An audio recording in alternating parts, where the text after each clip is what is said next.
e a identificação do teste, de maneira que não há stress. Diz assim: eu estou a considerar uma fábrica de instrumentos e sabemos que esta variável aleatória, portanto, uma fábrica de instrumentos de medida efetua estudos da qualidade da sua produção.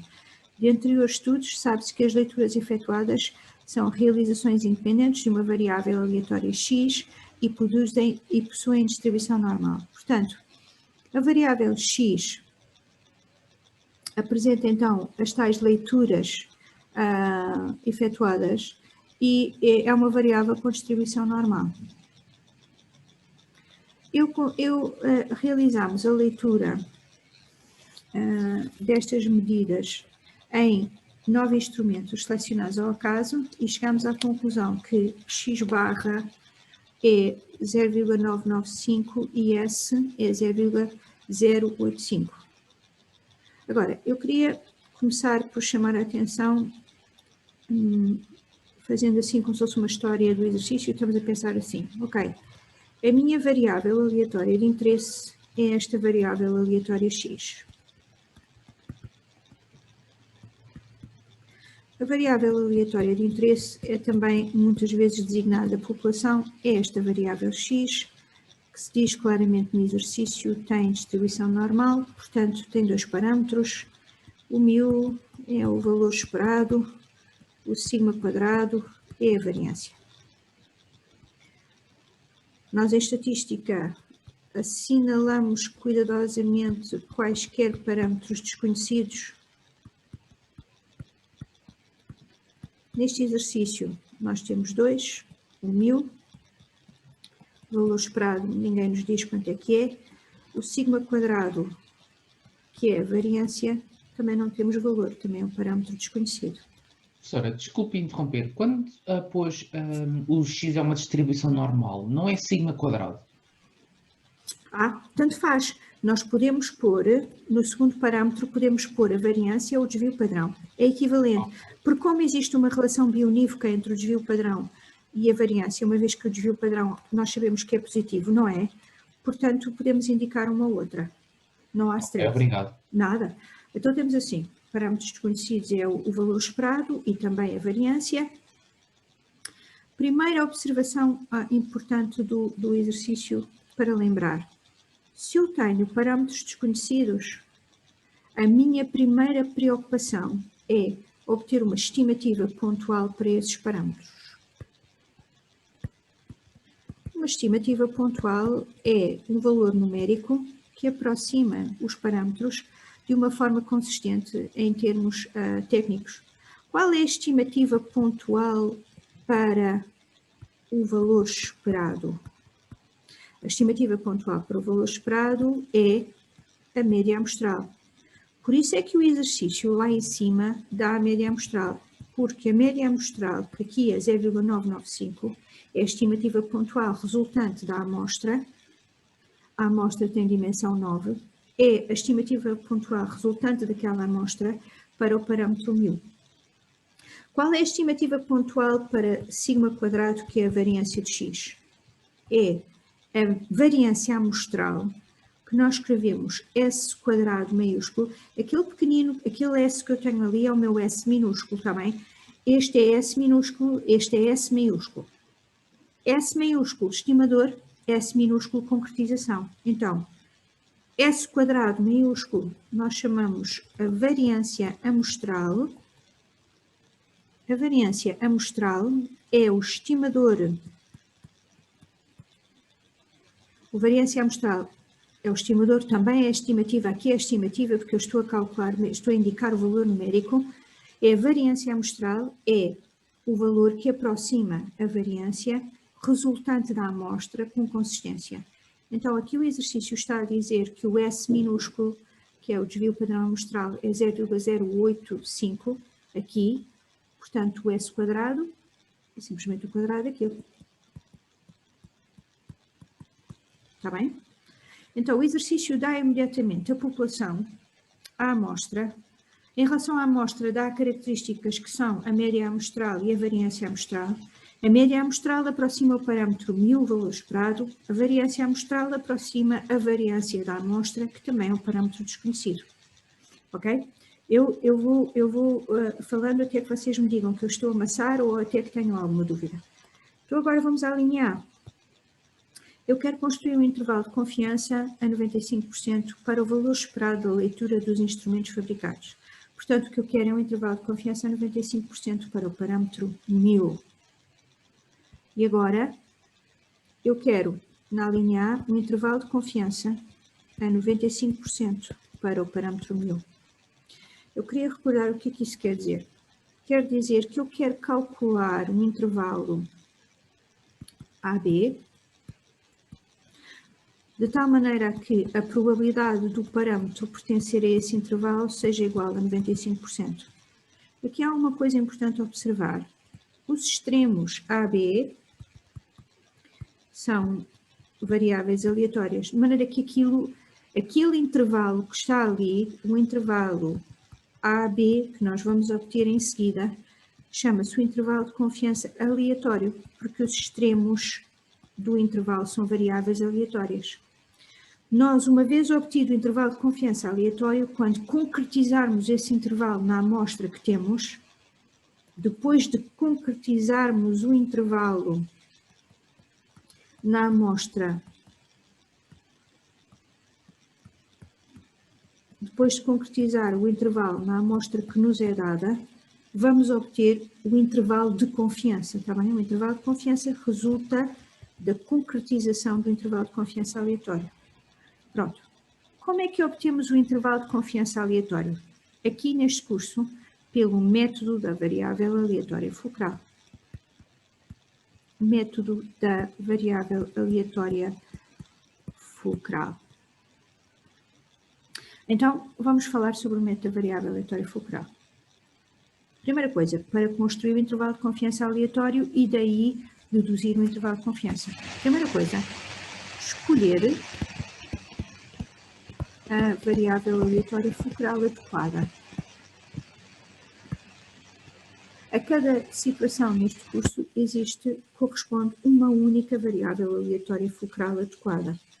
Nesse sentido, eu na lista de exercícios que vos enviei hoje, adicionei esta tabela e também o formulário. Então, a tabela é para ler assim. Eu quero um intervalo de confiança a 95% para o parâmetro μ. Portanto, a primeira coisa que eu vou fazer é aqui ler na coluna parâmetro, encontrar o meu parâmetro. Uma coisa importante, nesta tabela eu tenho 4 situações para μ, 2 ali em cima e 2 aqui. É boa ideia a pessoa ter ideia que tem 4 situações para o μ e vai arrumando a cabeça também em relação ao formulário. Tenho 4 situações para o μ. Destas 4 situações, só uma é que se adequa ao meu problema. Vejamos a primeira. A variável aleatória devia ser uma normal com variância conhecida. Não dá, porque a minha variância é desconhecida. Segunda situação. X deveria ser arbitrária, uma distribuição arbitrária não normal, não funciona. Também com variância conhecida, não dá. A terceira situação já funciona, porque eu tenho uma população normal com valores esperados conhecidos e variância também desconhecida. Portanto, a variável aleatória fulcral que eu preciso é esta que está aqui. A tabela, desculpem, a tabela tem uma correspondência para o formulário, por isso é que eu utilizei este código de cores nas caixas. A pessoa tem que ir arrumando na cabeça, fixar a posição de cada variável aleatória fulcral no formulário, porque a tabela não faz parte do material para avaliação. O que eu estou a dizer é, nós fizemos este estudo na tabela e agora vamos fixar que esta variável que está aqui é a variável aleatória fulcral que eu utilizo para um intervalo de confiança para o parâmetro μ, se a minha população é uma normal com variância desconhecida. O valor esperado é naturalmente desconhecido, só não cria um intervalo de confiança. E agora vou fixando, está bem? Então, a minha variável aleatória fulcral é esta. vou passá-la ali para o cálculo. Variável aleatória fulcral, x barra menos 1000, s ao quadrado sobre n, raiz quadrada. Esta variável tem uma distribuição de t-student com n menos 1 graus de liberdade. E agora, vamos só observar aqui uma coisa. X barra, média amostral, estimador centrado para o parâmetro 1000. Não se interfere com o estimador até à fase em que concretizo, está bem? S ao quadrado, estimador centrado para a variância. A mesma coisa, não se interfere com o estimador até à última fase do exercício em que eu vou concretizar com a amostra que me é dada. 1000 é o parâmetro que eu estou a considerar para o qual quero o intervalo. N é a dimensão da minha amostra. Tenho que ver lá acima, porque não fixei. A dimensão da minha amostra é 9. Então, N é 9. Neste momento tenho tudo e vou chamar a esta variável T, de t-student.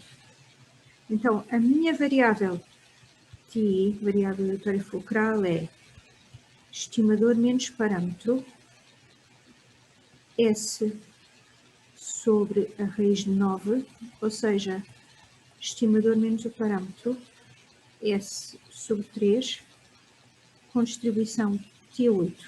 T-student com 8 graus de liberdade, está bem? Esta é a variável aleatória fulcral. O que é que eu preciso de saber acerca de uma T-student? Neste curso preciso unicamente de ter, para estes exercícios, uma imagem da função densidade-probabilidade. É uma curva simétrica em relação ao eixo dos y. Isto está péssimo. Uma curva simétrica em relação ao eixo dos y. Uma curva deste tipo, já não está grande coisa, as minhas desculpas. Função densidade-probabilidade da variável t. T é a variável aleatória fulcral. É uma t-student com 8 graus de liberdade. Pronto, esta é a primeira fase, é escolher a variável aleatória fulcral e depois de escolher a variável aleatória fulcral, observar cuidadosamente os objetos que lá estão, está bem? Ok. Segunda fase do método de variável aleatória. Só uma dúvida. Diz. Pronto, eu concordo que a variável fulcral corresponde a esse, mas na tabela que a professora mostrou havia um quarto caso. Eu vou-te mostrar, sim? Aqui, Eduardo. Sim, sim. O último caso, porque Porquê que não funciona? Sim.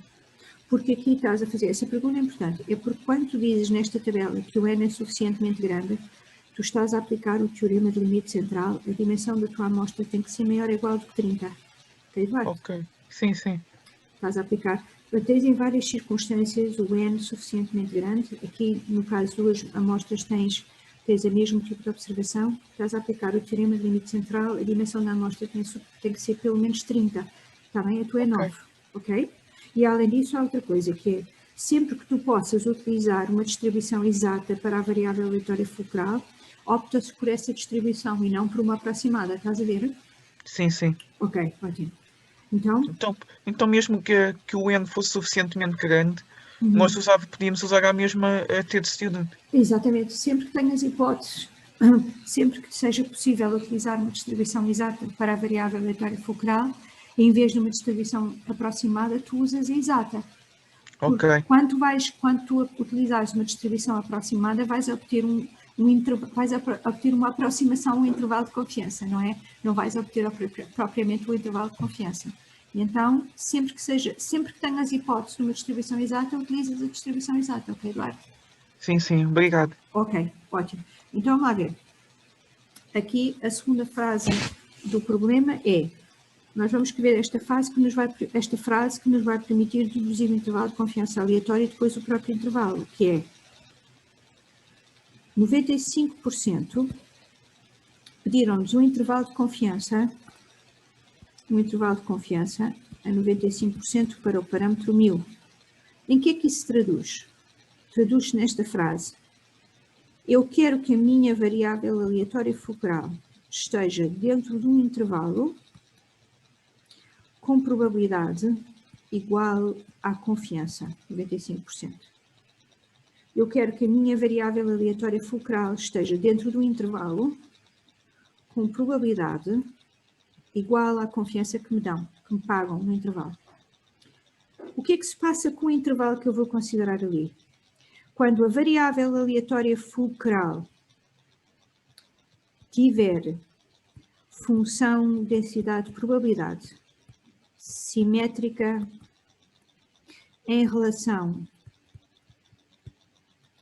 ao eixo y, que é o caso, o meu intervalo é simétrico.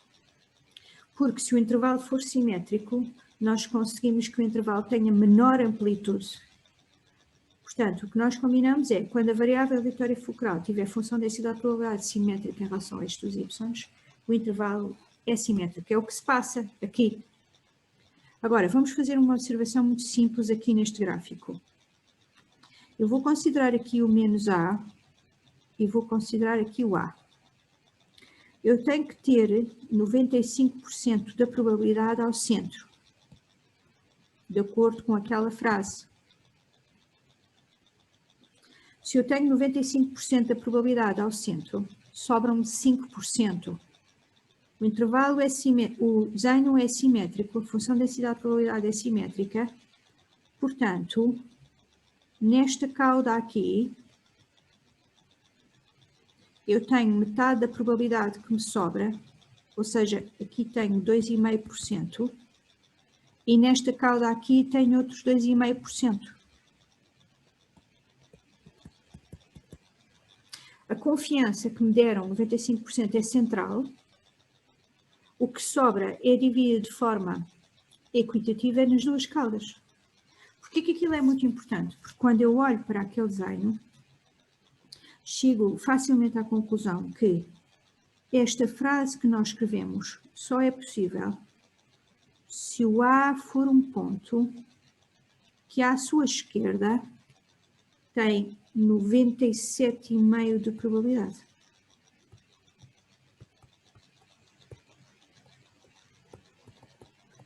Só é possível verificar aquela frase se o A tiver à sua esquerda 97,5% de probabilidade. Portanto, eu identifico o A como um quantil.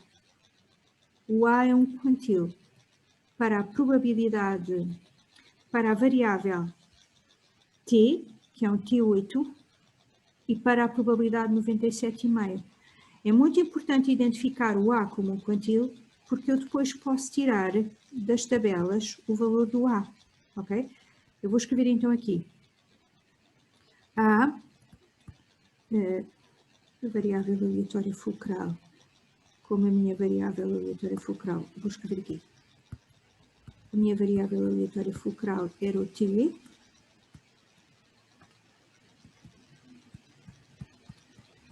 Portanto, isso quer dizer que A é o quantil para a variável T, que é um T8, e para a probabilidade 0,975. E agora vamos utilizar a tabela 5 para tirar o valor do A. Vou-vos mostrar aqui a tabela 5.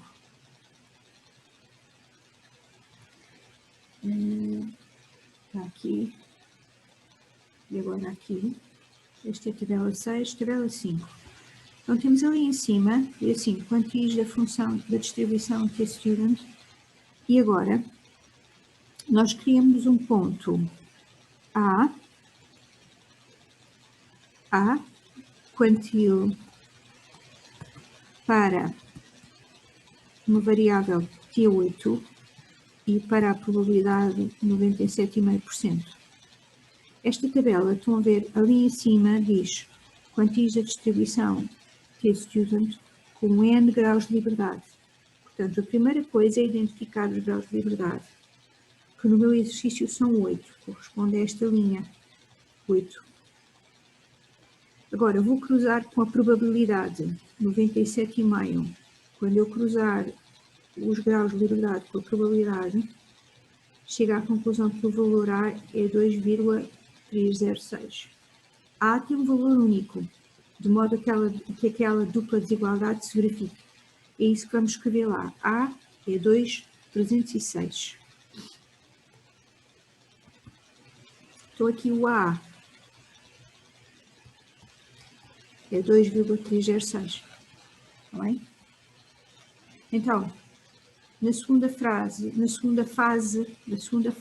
do método, nós escrevemos esta frase que caracteriza o intervalo de confiança aleatório e o objetivo é identificar o A como um quantil e depois de identificar o A como um quantil, tirar o seu valor. Está bem? E agora, na terceira fase, vamos concluir o cálculo substituindo naquela frase de cima a variável aleatória fulcral pela sua expressão e substituindo o A também pelo seu valor. Portanto, quando substituímos, vamos ter isto. 95% é a probabilidade. A minha variável aleatória fulcral era x barra menos 1000, S sobre 3. E agora vou substituir o A à esquerda e à direita. Pronto, vou aumentar aqui, queria só copiar. E agora o objetivo é resolver esta dupla desigualdade em ordem ao parâmetro 1000. Queremos resolver em ordem ao parâmetro 1000. Naturalmente o que vamos fazer é, eu posso multiplicar o S sobre 3 à vontade, porque o estimador S é estimador para o desvio padrão, portanto, é um estimador que assume valores positivos. O conjunto onde este estimador assume valores é R+, não há stress. Posso multiplicar à direita e à esquerda aqui. E agora, quando eu multiplicar, há uma simetria aqui. A simetria que eu vou ter é esta. X barra menos 1000 está entre um valor e o seu simétrico. Esta simetria vai se repetir em todos os exercícios.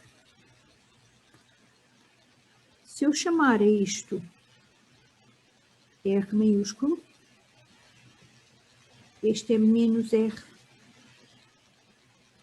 E o que eu estou a dizer naquela frase aqui em cima é que a distância entre o estimador e o parâmetro, que é isto, está entre menos R e R. Portanto, se eu souber onde está o estimador, eu marco R para a direita e R para a esquerda e sei onde está o parâmetro. Se a distância entre o estimador e o parâmetro é R em módulo, não é? Eu sei onde é que está, tenho aqui a fazer aqui, eu sei onde é que está o parâmetro. O parâmetro está em torno do estimador a uma distância R.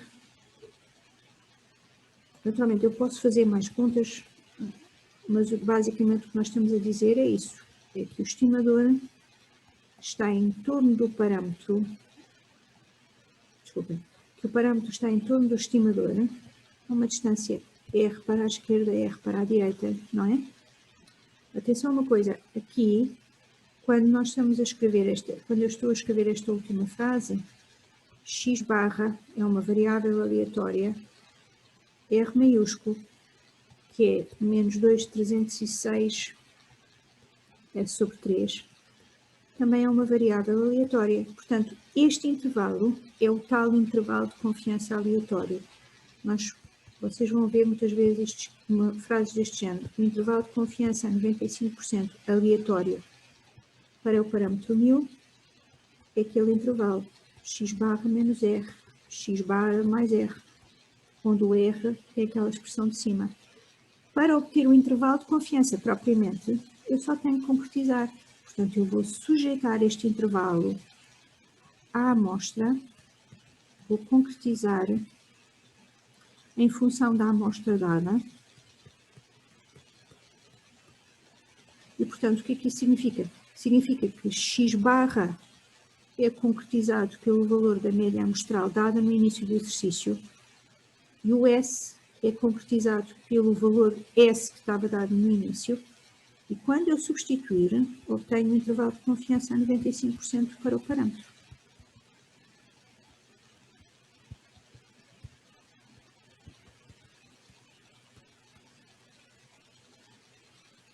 Eu vou ter que ir lá acima ver os valores do x barra. Aqui tem a geneira, o R é 2.306 S sobre 3, não é menos. Agora, desculpem, tenho que ir lá acima ver os valores do R e do S, porque não me lembro. A x barra é 0,995. Será que eu consigo copiar este bocadinho? Não sei. Talvez consiga, eu vou pôr aqui embaixo. Não sei se vocês têm alguma dúvida, por favor.